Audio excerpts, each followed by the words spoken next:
Well, I mean, we wanted to bring a lot from the first one, and in particular the template, because we realized, like, what people loved about the first one was, yes, it's a very funny movie, it's hilarious, but there's also a mystery element to the first one that I think helped the movie work so well. It's an investigative comedy in a weird way, and we definitely wanted to keep that alive. And then outside of that, we really just wanted to amplify everything, amplify the comedy, amplify the situations, and amplify the obstacles that these guys have to go through.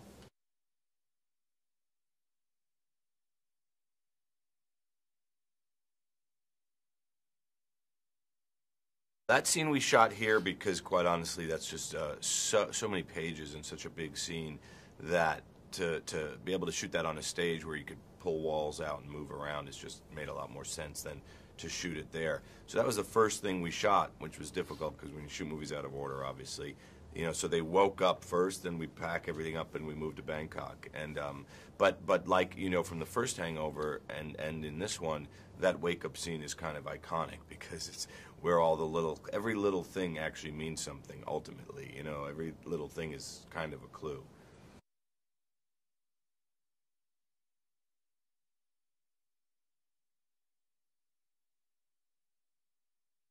I love shooting some of that car chase stuff. I like shooting scenes with all the guys, meaning these three guys and Chow.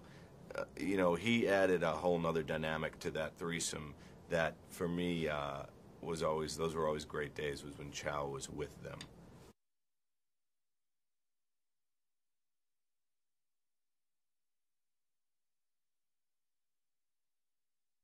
He's such a fearless, phenomenal actor. He brings so much that we wanted to give him a little more to do.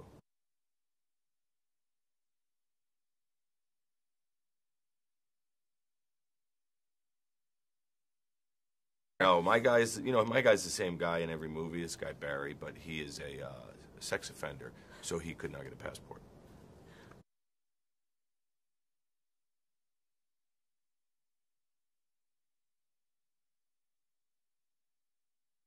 We just lock ourselves in a room, like for a summer, and we just constantly one-upping each other and throwing ideas out. And wouldn't this be funny? And why doesn't that work? And da da da.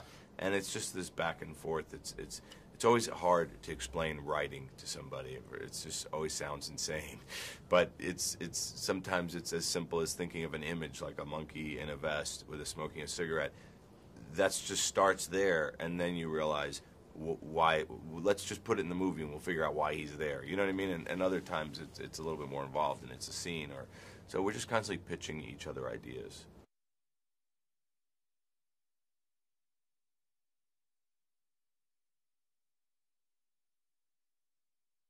You know, sometimes you have an animal and scene's a dog, and it's just going to sit there like, you know, this monkey was asked to do a lot, so she had a great trainer, and she just worked her butt off as far as like figuring things out. I don't know, it was kind of amazing to have her on set, and she just became part of the crew. She would fall asleep in your hands, like she would just sit in my hands sometimes and just fall asleep in between takes while we're waiting for stuff, and we all fell in love with her.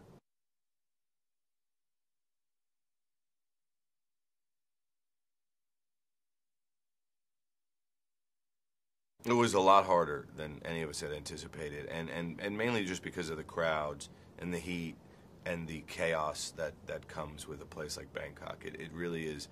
I love chaos. Our movies are always about chaos, but this took it to another level.